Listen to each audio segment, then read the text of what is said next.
Take a look around. Whether you're at your desk, in your house, or maybe in your car, are you surrounded by clutter? Sure, it can be super annoying to have to clean that crap up, but aside from making the space less disgusting, getting more organized can also be a major contributor to your overall happiness. In this encore episode, one of the world's leading experts on happiness will share simple things you can do today to make sense of the mess you've made and clear a path to better organization and increased happiness. But first, this is the Fit Mess, where together we learn to develop habits that help us live beyond our mental health struggles to create happier, healthier lives. He's Zach. He lives in the future with his anxiety. He's Jeremy, and he lives in the past with his depression. And we get together once a week in the present to share the obstacles we face and how we overcome them. Our guest this week, Gretchen Rubin, you know her from the Happiness Project and the 4 Tendencies. She's done tons of research on happiness, and a really fun conversation with her about decluttering. Her new book, Outer Order, Inner Calm, is full of advice on different things you can do to get all of that crap out of your house, out of your garage, out of that storage shed you're spending too much money on, all of that. So we're going to get into all that with her in just a little bit. I know for me, my house is a mess constantly. I have a 7-year-old, almost an 8-year-old. Actually, by the time this show posts, I have an 8-year-old. And I have a 3-year-old who's almost 4. And there's just toys and clothes and shoes and homework and crafts and dolls and brushes, just everywhere. And I feel like you're describing my house.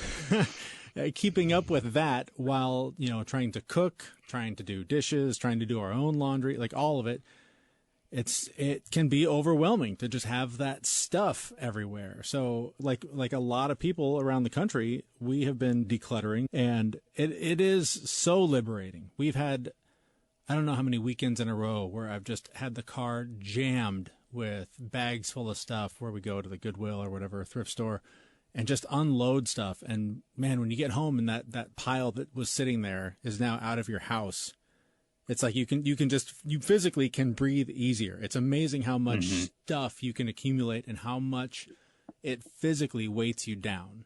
Yeah, I totally get it.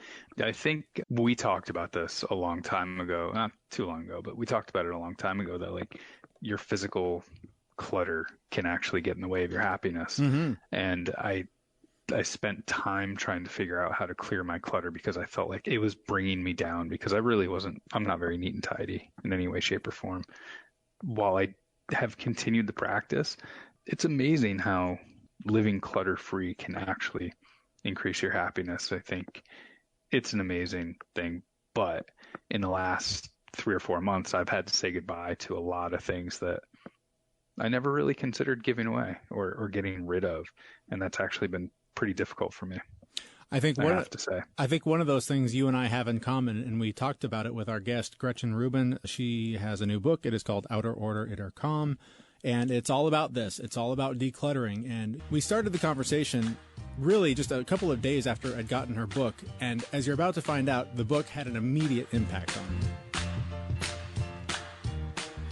I got the digital copy yesterday and tore through it. And within probably 3 pages, I looked at my desk because I was reading it at work, and I went, oh, my God, this is disgusting, and got out the wipes and just gutted it, just totally cleaned out my desk. And so thank you for helping me have a cleaner work environment. Well, that's great. And, when I wrote this book, the way that I kind of structured it and presented all the ideas was that it was supposed to be a psych-up book, that somebody would just start reading it and then throw it over their shoulder and just couldn't wait to start clearing clutter. So I'm great that it had that effect on you. Absolutely. So let's talk about decluttering. Why is it so important? Why should people be doing this right now? Well, I want to say that there are some people who are truly clutter blind, and for them it's not as important personally because they just don't see it. It does not drain them. Like I have a podcast with my sister called Happier with Gretchen Rubin, and my sister is one of these people. She just doesn't see it. She would never close a kitchen cabinet door in her life if she didn't have to live with other people. And but for most of us, it really does contribute to a sense of calm and a sense of focus and even a sense of possibility. Sometimes when you get rid of these little tasks, you feel much more capable of tackling the big tasks. There definitely seems to be a push culturally for this to be happening right now. Obviously, Marie Kondo has tapped into something as well with her show. We keep reading stories about thrift stores just being overrun with people donating things. What do you think that show sparked something, or was there something that just sort of needed to be pushed in this direction to open up people's ideas to decluttering? Well, I do think that there's just this constant, I do think that people recognize that they feel better when they have outer order. And so anything that kind of reminds them of it and how good they're going to feel will inspire them to act. And so I think you're absolutely right that Marie Kondo's show, and then of course her book when it came out several years ago, was something that got people focused on it and fired up. And I think there's some things that are going on right now that make it particularly resonant with people. One is that people feel very overwhelmed with everything that's going on in the world and everything going on generally. That people feel overwhelmed and kind of overstimulated. And I think there is a feeling I can't control the world, but I can control my coat closet. And that you're trying to get yourself to a calmer, more focused place. And one way to do that is to eliminate the visual noise and annoyances that come from just having your system clogged up with junk. And then I also think there's kind of a demographic moment because there's a lot of people who are in the season of stuff with children, but there's also a lot of stuff kind of coming down from older generations. And this has been an issue. There's been all these articles about like people today don't want brown furniture. They don't want giant sets of china. And so there's a lot of managing of, okay, what am I going to do with all this stuff? I don't have room for it. I don't want it. And yet it's coming to me, and so I have to deal with it. So one of the things that I've always struggled with is I guess I don't mind the clutter when I don't have anything to do, but when I've got something important that I have to do and I want to procrastinate it, all of a sudden the clutter all around me gets so much more important, and I work on cleaning it up. And if that clutter wasn't there, I wouldn't have that. I'm sure I'd find something else to procrastinate with, but how do you get yourself, if you're not used to taking care of the clutter, how do you make that mind shift into just putting things away and keeping things tidy? Well, you're talking about procrastinating. And procrastinating is indeed a popular method of procrastination, which is when something that never bothered you before now feels like an urgent task that must be completed before you can sit down to do something else. Yep. So I think you have to recognize it for what it is. It's not true clutter clearing, it's procrastination. There is helpful preparation where I think, if you're sitting down to your desk to do an important task, there is putting things away, getting rid of trash, putting dirty dishes away, putting pens and pen cups, all that stuff, within reason can help you get focused and get ready. But that's helpful preparation. Whereas procrastinating is often things like, I need to deal with this entire bookshelf, and maybe I need to alphabetize it, or maybe I'll arrange the books by color, that kind of thing, where it's not related to the task. It's just sort of like a general feeling of uneasiness, but you only feel it because you want a reason not to be working on something else. Does clutter, though, does it come from a deeper place of, is there something psychological going on? Are we just living too fast-paced lives? Are we just lazy? Like, what leads people to end up surrounded by piles of things that they don't need? I think a big part of it is decision fatigue. It's hard to make decisions, and it's a lot easier just to keep something, to just shove it in a drawer than it is to decide, do I want it? Do I want to give it away? Is it worth it to give it away? Does anybody want this thing? If I do give it away, where do I give it away? Do I recycle it? Do I throw it away? So sometimes it's like, okay, I have all these clothes that my child has outgrown. It's just easier to put them all in the attic than it is to sort through them and decide what to do with them. So I just keep them all. But at some point, you have to deal with it. And then sometimes our possessions give us bad feelings that we're trying to avoid. So maybe I spent too much on a pair of pants, and I never wear them. So every time I see them, I feel guilty. But if I give them away, then I'm really acknowledging that I spent money on something that I never wore. Or maybe I have a project that I never finished, like a 1,000-piece puzzle. Well, now I don't want to even finish it, but I just leave it out because I feel like, well, I should finish it. And again, if I just gave it away, I would feel like I made a mistake. But abandoning a project is the quickest and easiest way to finish a project. Or we have things related to a fantasy self, where it's something. It's an idea that we wish were true about ourselves. Like I'm going to teach myself to play guitar. So I have a guitar, but I never do teach myself because that's just a fantasy. Can I just jump in right there? I literally last week I had an electric guitar that I think I've had for 20 years that I know the same 4 chords today that I knew the day I bought that thing. And it was one of many things that I looked at all the time and went, I really, I got to set some time aside to do that. And I've been saying that to myself for 20 years. And I finally just went, enough. And I just picked it up, took it to the guitar store, sold it to him. And it still hurts. Like, I still am like, maybe if I go in there, I can buy it back. Maybe I can still get it. But I know I'm never going to do. And P.S. I've got 2 other guitars, so not that big of a deal. But when I read that in your book, I just went, oh my God, this is me. Because we're going through this at my house right now. We just took like 20 bags of clothes to the thrift store, like just unloading tons of stuff. My kids finally took their like 400 plastic cups and went, we don't need these. We have like these 5 cool ones that we like. So it just so much of what you're talking about in this book really just is resonating with me right now. But the guitar one, I was like, that is too weird that it's just spot on the exact dream that I had to let go of to make space for other things in my life. But that's exactly right, because now that you're not beating yourself up for not playing guitar, you can have more time to do the things you actually like to do and more space for them. And you always want to have that nagging feeling every time you look at it, like, ooh, when am I going to make time for that? It's very freeing just to get rid of all that stuff that is sort of just tugging at the corners of your mind all the time. I think that's why people find clutter so draining, and then why they get the giant boost when they clear it out. Because over and over, people are like, they just feel so good, it doesn't really make sense. It's like, why just getting rid of an electric? Like, on the one hand, it makes you feel sort of sad and wistful. But then on the other hand, don't you feel great every time you pass by the place in your house where you used to see it and it's gone? It's just like, it feels like a relief. It's that. And when I handed it over to the guy at the shop and he plugged it in to test it and he actually knew what he was doing, I was like, that's great that somebody is going to make that thing sound the way it was intended to, because I couldn't do it. So that felt good. No, I think for a lot of people that it's very comforting to remember you're not making good use of it, but if you put it out into the world, somebody else could get great use out of it. And so in a way, it's wasteful to just keep it like, gathering dust on a shelf when it could be out in the world doing its little job, very well. One of the things that surprised me about going through something like this was the pain and discomfort of making the decision of getting rid of something. But then once it was gone, like you mentioned just a minute ago, the freedom that you feel from it, it was really quick that freedom came to me and I felt better about it. And I was actually very surprised at how quickly I felt better about it, even though while I was making the decision, it was very painful.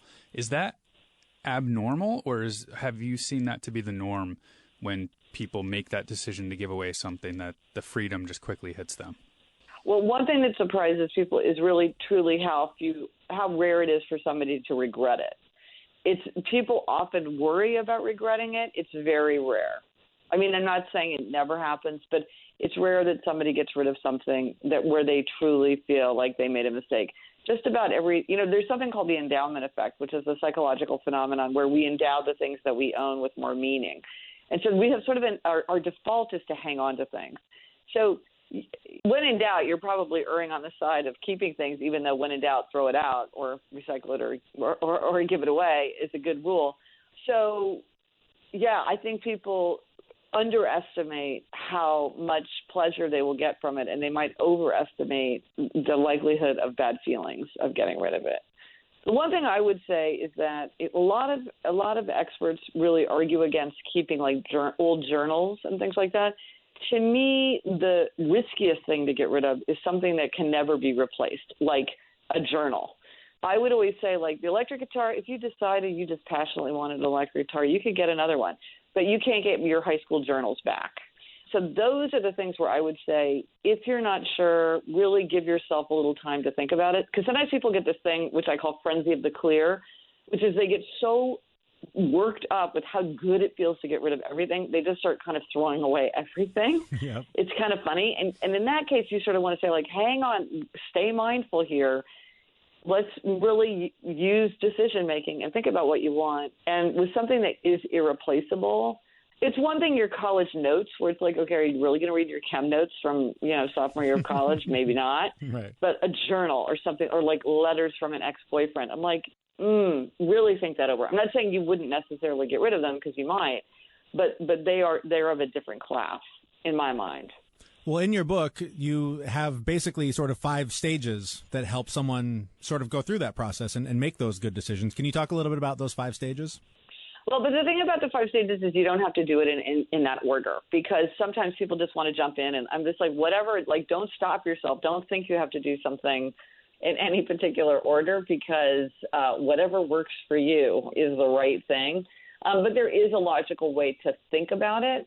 And the first is to make choices, because the first thing we should do is to decide what to keep and what to relinquish. And that is really a helpful place to start, because everything else is easier if you just have less stuff to manage. The next one is to create order. And of course, it's easier to create order if you've made the decision to get rid of something, to get rid of it. Like, my sister had tons and tons of paperwork, and she was very concerned about how to organize it. But then when she realized she didn't need to keep any of it, well, then her work was done. She didn't have to organize it. She didn't have to create any paper order because she didn't have any papers left.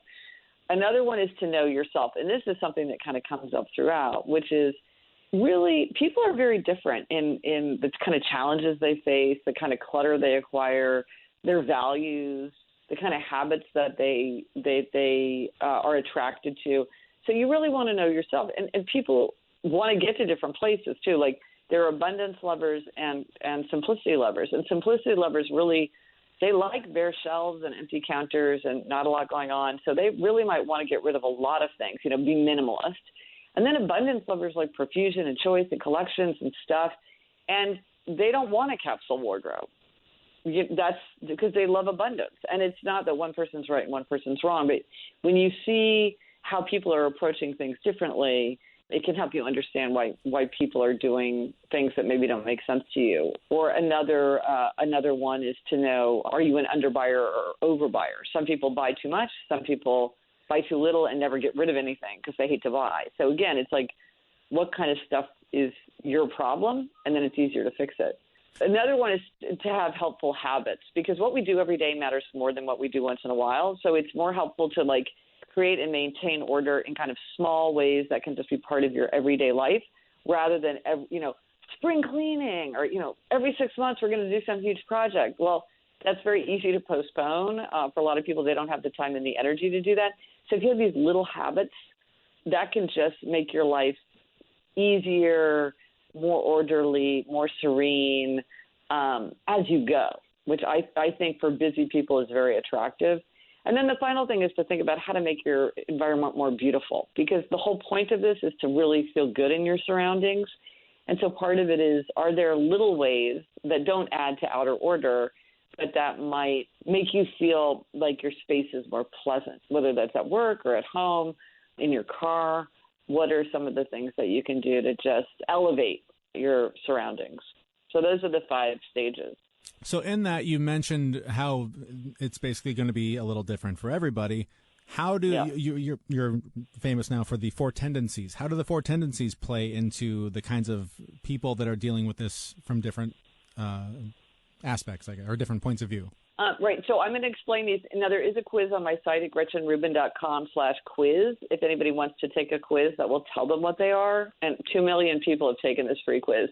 But you can often just tell what you are from this description. So it's whether you're an upholder, a questioner, an obliger, or a rebel. And this has to do with how people either meet or resist expectations. Outer expectations like a work deadline or a request from a friend, or inner expectations like your own desire to keep a New Year's resolution, your own desire to teach yourself to play electric guitar. So upholders readily meet outer and inner expectations. They keep the work deadline. They keep the New Year's resolution without much fuss. They want to know what other people expect from them, but their expectations for themselves are just as important. Then there are questioners. Questioners question all expectations. They'll do something if they think it makes sense. They resist anything arbitrary, ineffective, or unjustified. So they're making everything an inner expectation. If it meets their inner standard, they'll meet that expectation. If it fails it, they will push back. Then there are obligers. Obligers readily meet outer expectations, but they struggle to meet inner expectations. Like a friend who said, I don't understand it. When I was in high school, I was on the track team, and I never missed track practice, so why can't I go running now? Well, when she had a team and a coach expecting her to show up, no problem. But when she's trying to go on her own, she struggles. And then there are rebels. Rebels resist all expectations, outer and inner alike. They want to do what they want to do in their own way, in their own time. They can do anything they want to do. But if you ask or tell them to do something, they're very likely to resist. And they typically don't like to tell themselves what to do. Like they won't sign up for a weekend spin class because they don't know what they're going to want to do on the weekend. And you're absolutely right. The 4 tendencies absolutely come into play with creating outer order and often explain the kind of conflicts that arise among people when they're trying to deal with outer order together, because they're coming from different places. So I've read your book and I've identified myself as an obliger, but also a questioner as well. And I think I question first and then I oblige if it makes sense. But I do have a lot of trouble holding myself accountable, right? I need that external motivation to get things done. So for someone who's an obliger, what would you say someone who's an obliger could do to help clear the clutter, right? How do we get those expectations in place and make ourselves do it? Well, that's a great place to start because obliger is the biggest tendency for both men and women. So you either are an obliger or you have many obligers in your life. So anytime we're trying to figure out how, they're the big ones. And so, and as you say, the key thing for obligers to remember, or if you're dealing with an obliger, is to meet inner expectations. Obligers must have outer accountability. I cannot emphasize this enough. They need outer accountability. So thinking about things like priorities or self-care or making time for yourself or motivation, it doesn't work for obligers. What they need is outer accountability. And it's very easy to do this. If you want to clear clutter, so you might think, at the guest room, so I'll invite somebody to come stay for the weekend. Now you got to clean out the guest room. You could throw a party. You could think about your duty to other people in your household. Other people in this household are going to find it much easier to stay focused, put things away. I want to model good behavior for them because I want them to learn to have outer order, and so I need to do this for them. You can think about your future self. If I come to the end of this year and I have done nothing about this horrible situation in the basement, I am going to be so disappointed in myself. I have to do it. You could hire a professional organizer. I mean, a lot of times it's great to hire someone who's a professional accountability partner because they know how to hold you accountable, and the mere fact that you've paid will help keep you accountable. And, they can give you expert advice. Or even if you can't pay for a professional organizer, just make a date with a friend. I am kind of a happiness bully. That's what my sister calls me. And I beg my friends to let me come over and help them clean their clutter because I love to do it. And for a lot of people, I realize I'm useful just by making the date and coming over. I don't even, maybe I hold a garbage bag open, but I don't even really do that much. But they just need me to be there to be like, this is what's happening now, and I can't just wander off and start flicking through the channels on the television set because Gretchen's here for us to clear clutter.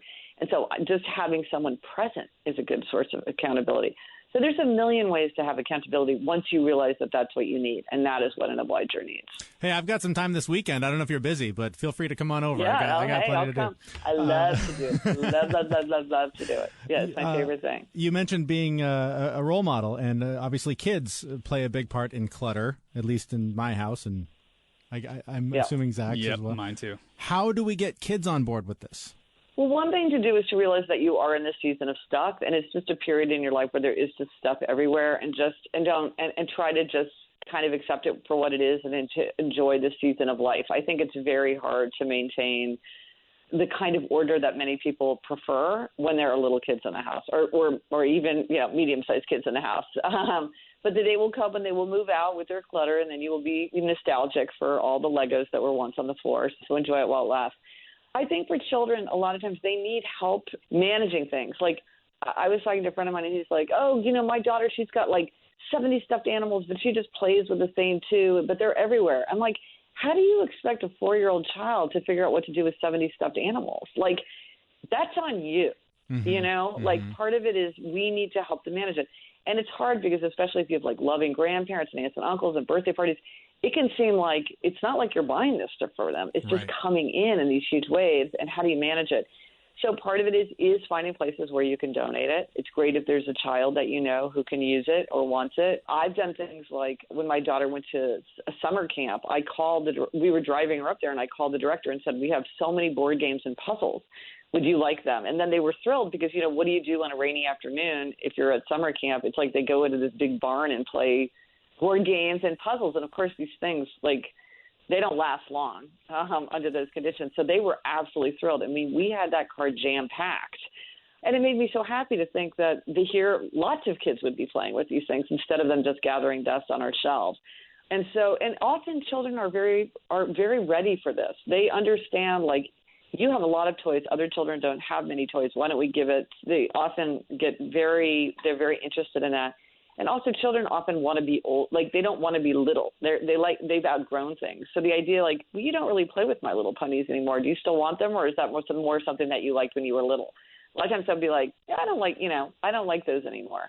So maybe you keep one My Little Pony for memento's sake, but then the rest of them can go. It is hard, though, because you got to manage the clothes, the boots. If you've got children of multiple ages, it's like, what do you keep to use as a hand-me-down? How do you find it when the child's the right size? It's a whole process.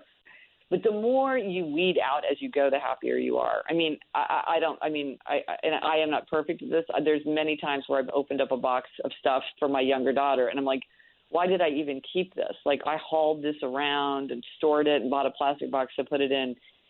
And I'm just telling you right now that no one's wearing that thing again. I could have gotten rid of that 5 years ago. So my daughter is 7, and it's interesting trying to go through some of these exercises with her because she is a total rebel. It's just my wife and I we devise strategies of, here's the option we'd like her to take. So we need to figure out 2 other options that she can rebel against to go down that route.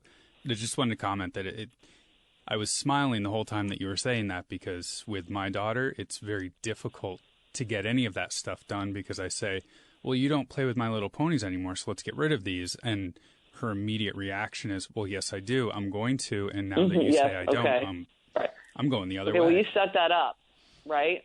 Yep. Because you said to her, you set up something for her to argue with. Yep. So what I would say, things that you could try is to appeal to her identity. Is she an orderly child or is she a messy child? She's fairly messy. Is she fairly messy? Does she want to be orderly or is she orderly in any way? She is orderly in many ways. I think where she really lacks is just putting things back when she's done with them. So over time, things just build up. Because you could try to tap into an identity of she's the responsible one, or not many 7-year-olds could do what she did, what she can do. You've seen her when you put your mind to it, I know that you can do it. Do you want this space? A lot of times for a rebel, it's well, I want this. It's oh, but I know you always like to do, you like to spread out and have everything out. I'm surprised that you don't put everything away just to get it out of your way because I know how you like to have room. To think about, well, why would she want that? Why would that be what she would choose? Right. Because if you're constantly setting up consequences, that feels like control because it is. That's what it is. And they don't want to be controlled. And so even a 4-year-old rebel will see through that very quickly.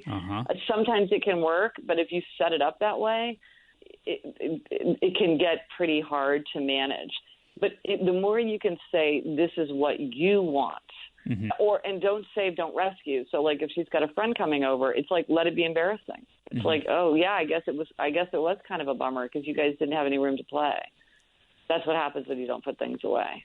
Yep. I mean, all the rebels that I know who are adults say that negative consequences are really, really important. But it can be hard. It's so hard as a parent to let your child experience negative consequences.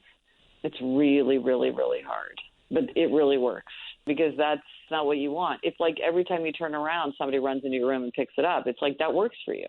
That's perfectly acceptable.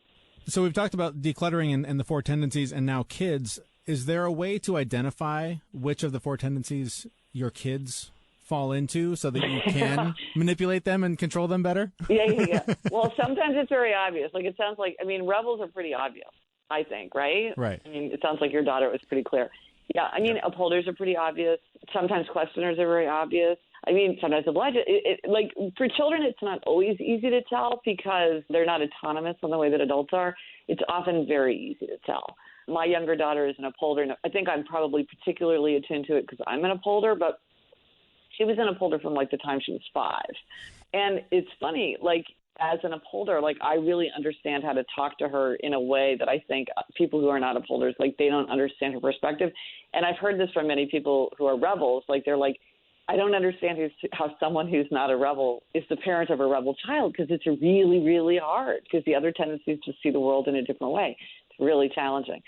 So I think you want to, and I keep thinking that I should write a test for children, but it's very hard because it's like children, you know, the difference between a 6-year-old and a 16-year-old is so vast. It would be very difficult to do.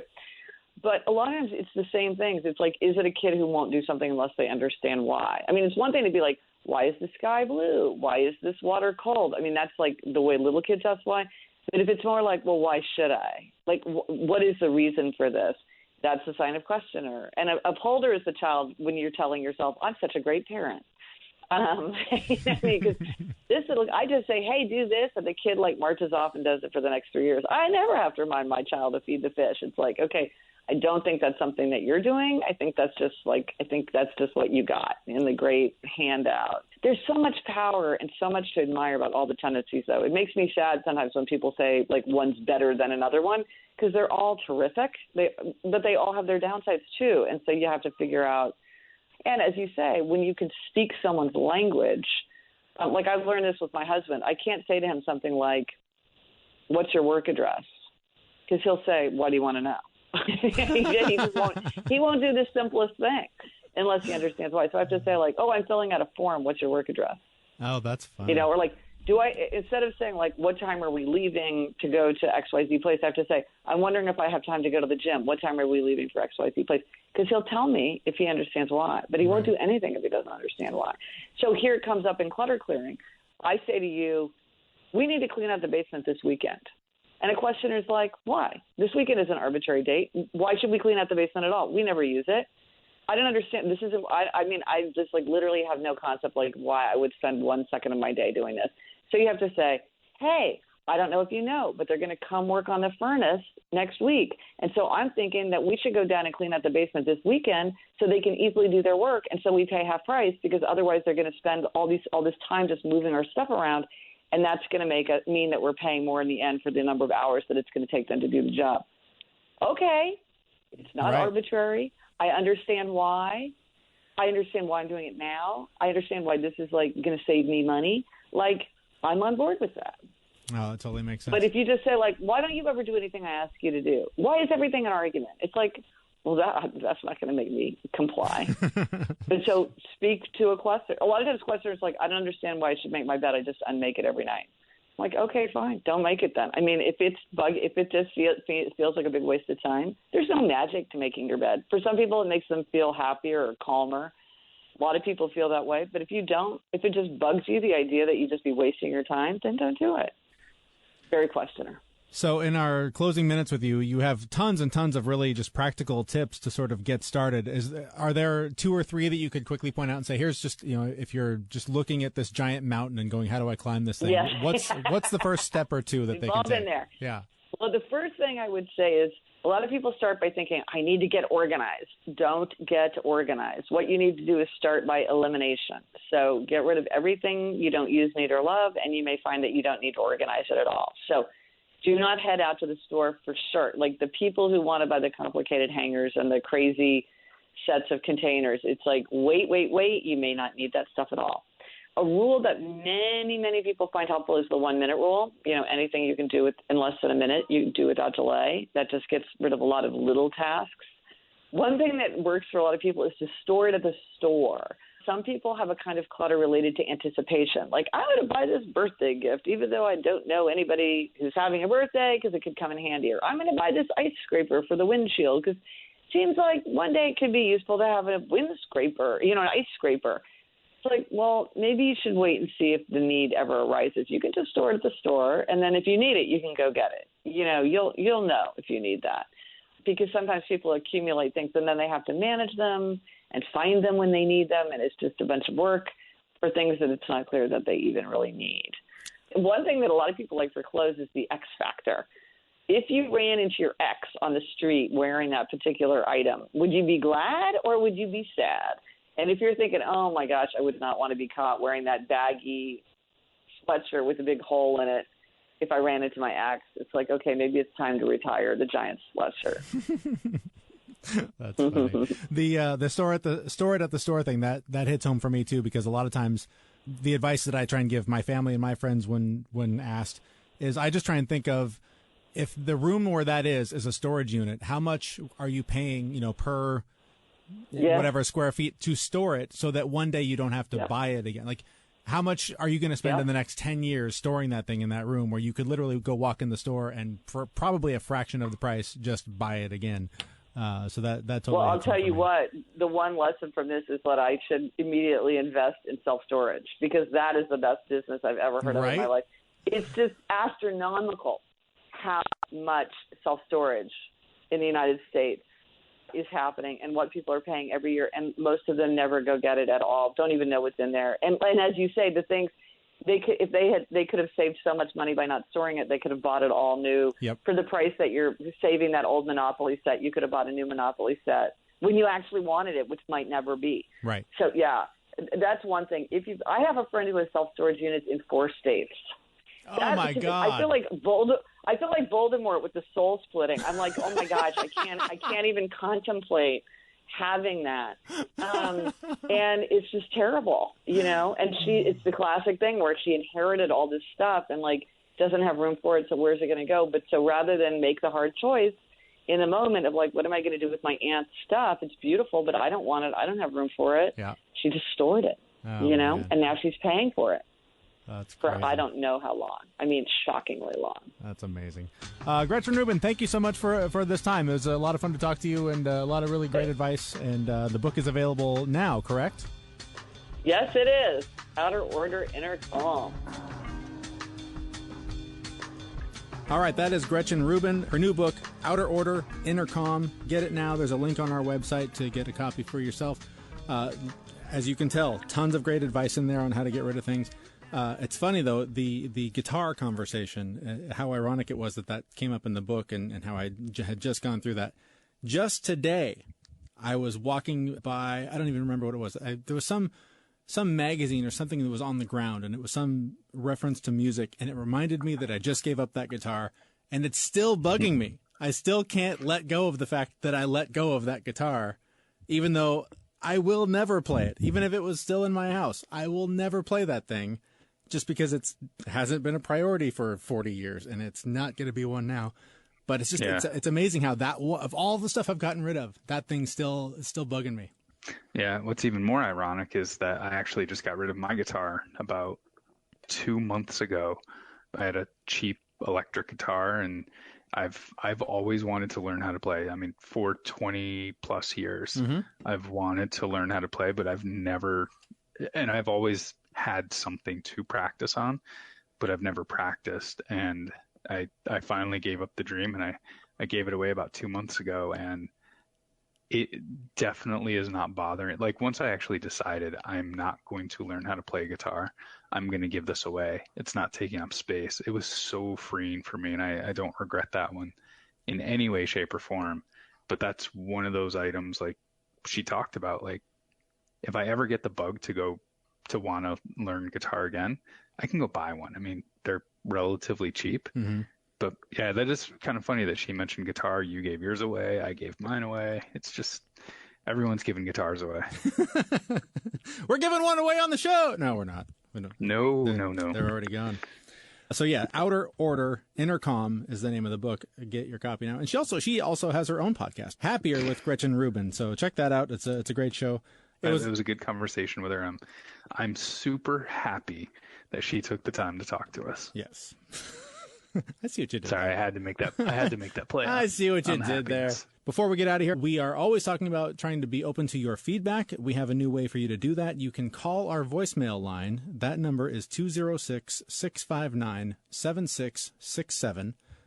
You can rewind that, or I'll tell you again, 206-659-7667. If you have questions, you want to share your successes, share your failures, have feedback, whatever it is, call anytime, leave a message there. We'll play it on the show, unless it's terrible. but it won't be. Call anytime. We would love to hear your feedback through that, and to be able to use it on the show would be a lot of fun.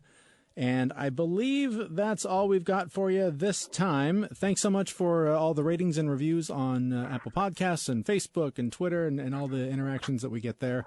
We hope you'll follow us there and help spread the word about our little show so we can help reach more people and possibly help them find ways to improve their lives as well. Thanks so much for listening. Zach, anything to add before we go? No, I don't have anything. I actually have to get back to work. Me too. All right, we're out of here. We'll see you in a couple weeks. All right. thefitmess.com. Thanks. See ya.